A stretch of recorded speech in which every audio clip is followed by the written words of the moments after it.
Hey, Lifespans class, this is Dr. Ang coming to you to welcome you to week 7.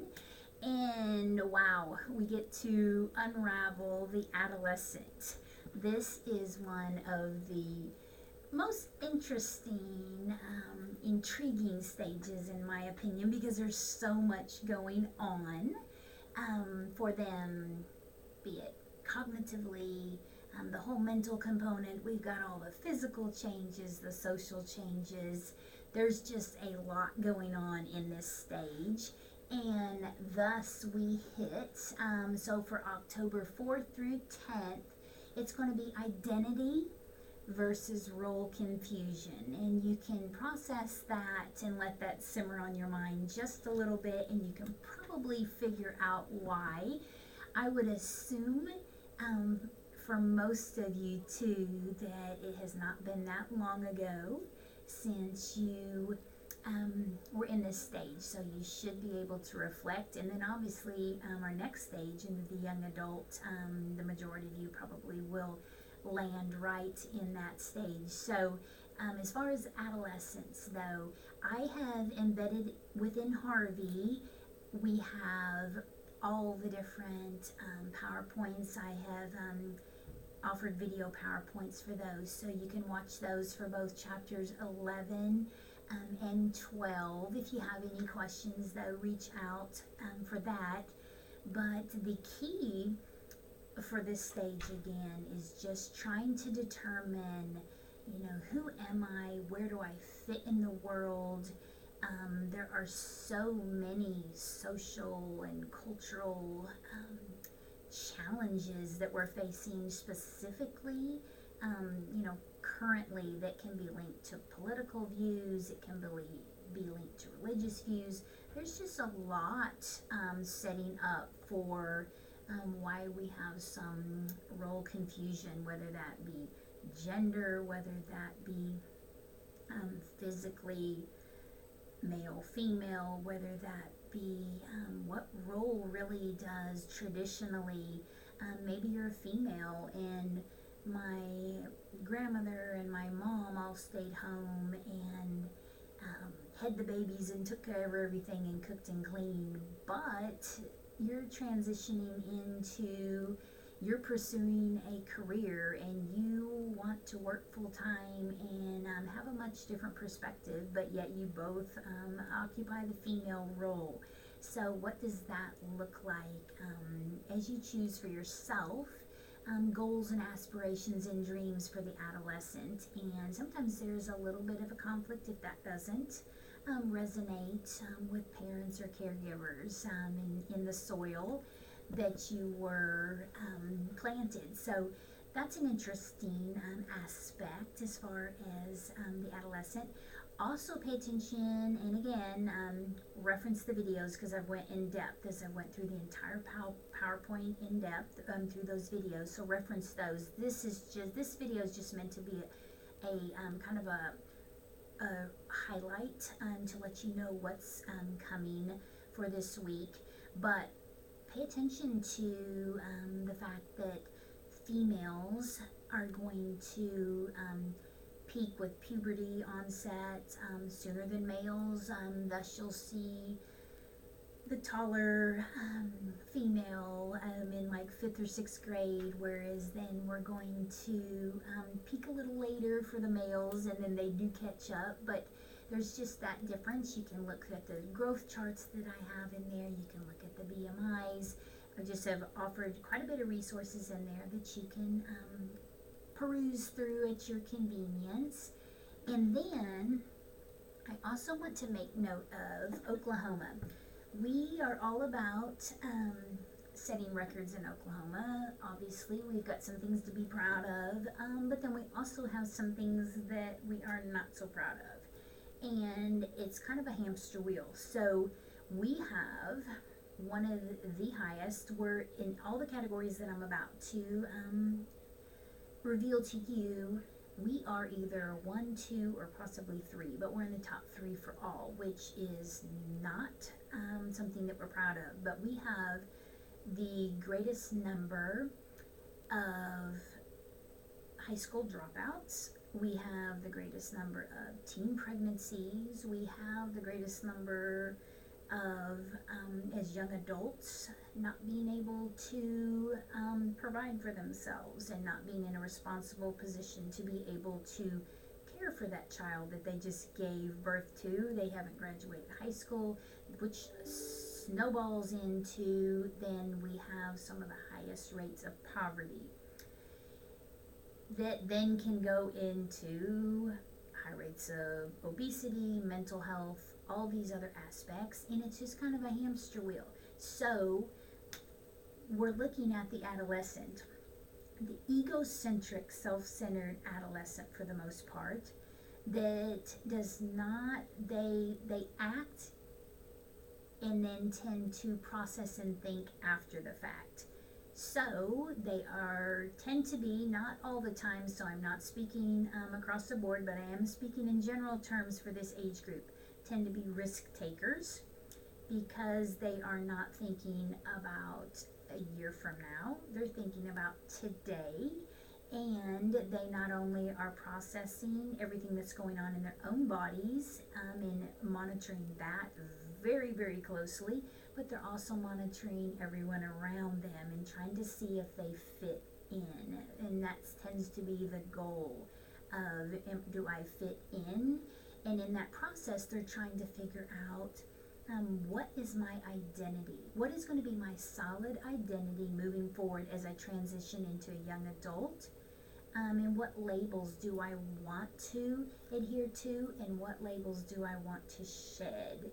So that is the interesting fact. When I speak to adolescents too, they're very moldable. I think this is your time. This is your time to shine, or this is your time to fall on your face with mistakes that you make.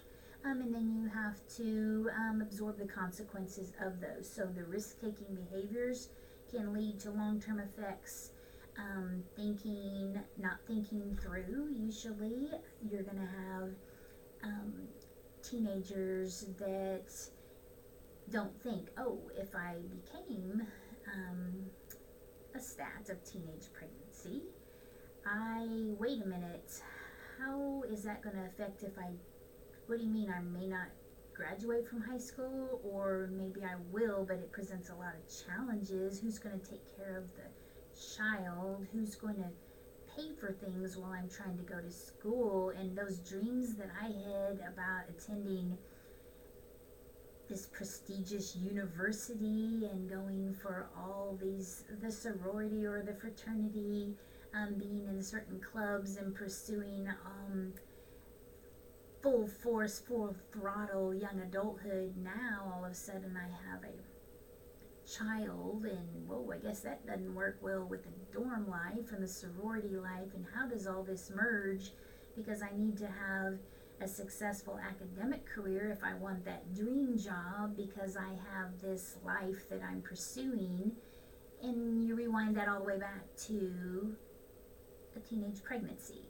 And so just a simple case is that, and there are a lot of successful people that have had a teenage pregnancy, so that is not the point of this, but stats just show that teenage pregnancies will tend to lend themselves to either not graduating or trying to work extra hard to get that GED. They may, with a lot of support and a lot of different efforts, the stressors that come with, may be able to graduate or attend college, but it's going to look much different. And then just the challenges to get to where they want to be. From an egocentric standpoint of an adolescent, they may not see all that when they are making decisions regarding things like alcohol or relationships that they're having during that time, and what the end result of that may look like based on their choices as an adolescent. Could go on and on about that, but I won't. Just look through both the PowerPoints for both chapters, and you will see through 11 and 12. We're going to go through these and reference those PowerPoints that I have already sent, but look through stats related to Oklahoma specifically. And when you're doing so, hopefully that will cast or spark some passion in you to whatever your degree plan is. Hopefully that will spark something in you of how can I make a difference with this population, because this is a key stage when it's kind of a fork in the road. Decisions that they're making at this stage, if they're getting stacking their blocks to become very, very wise in their decisions, that's going to lend itself to their academic and then career goals, or if they're easily sidetracked, and if they are focused, or if their focus is on others, as they try to establish that identity. What is my identity as an adolescent? And should that change based on what others, how others perceive me, or is my identity very solid? Some adolescents, and you'll see there's a vast difference between a 13-year-old that even has been through life experiences that can make them independent and very solid well beyond their years, based off of life experiences and things and challenges that they have faced and overcome, versus what you would think would be the opposite with maybe an 18-year-old that maybe has had an overbearing parent that has maybe done everything for them, and they haven't been encouraged or supported to grow up, as so to speak. And it can be very different. I know as a nurse, I can go into and you don't assume there's not a traditional 13-year-old, 15-year-old, 18-year-old. Everyone is developing at different stages and at different ages, and that's why there needs to be so much support on the journey of adolescence. Support to for positive things, but then also encouraging to different weaknesses that you have. We have hormones firing off like fireworks at all different stages, and you can have the child that was very mild-mannered, kind of went with the flow in your home, and you're like, this kid's going to be easy to raise. Then all of a sudden they can be interacting with a sibling, and normally they would just work it out quietly and everything would be fine, and now they're slamming their sibling up against the wall. And we say welcome to hormones at this stage. And whether it's you're talking to the female and now she's laid out crying and she's telling you why and does not make sense to you, but we still support them through this stage, knowing that there are a lot of uncertainties and a lot of changes taking place, and they're trying to navigate that. So unconditional love and support from friends, family. A lot of times they slowly start pulling away from family and friends. Guess what, guys?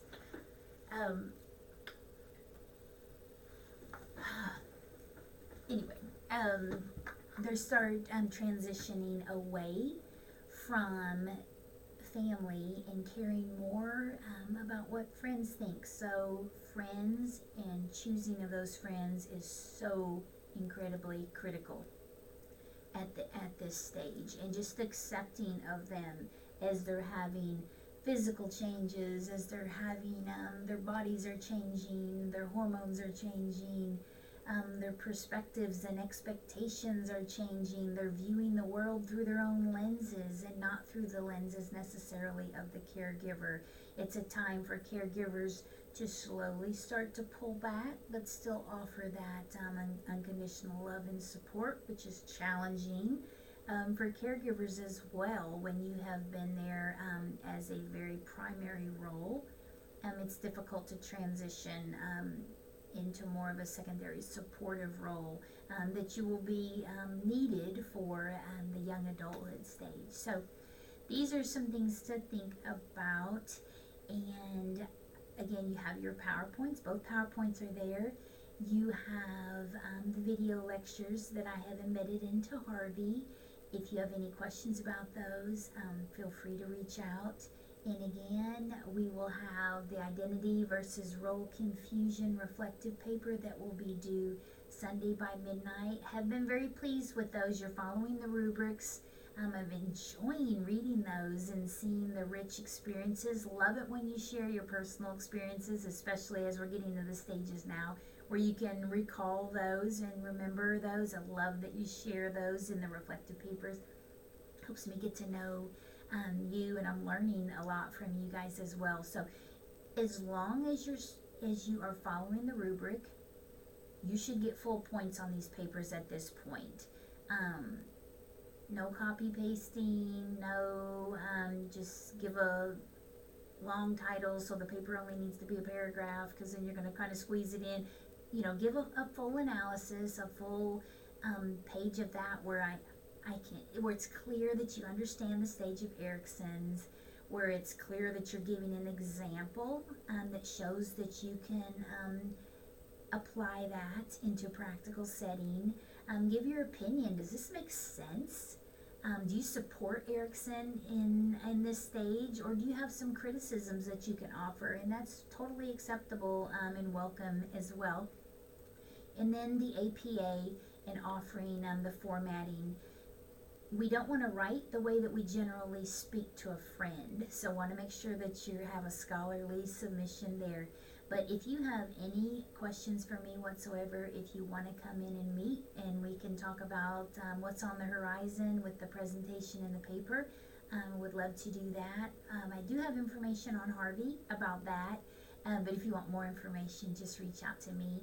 I'm more than happy to connect with you and support your success in any way that I can. So have a super week, and I look forward to talking to you soon.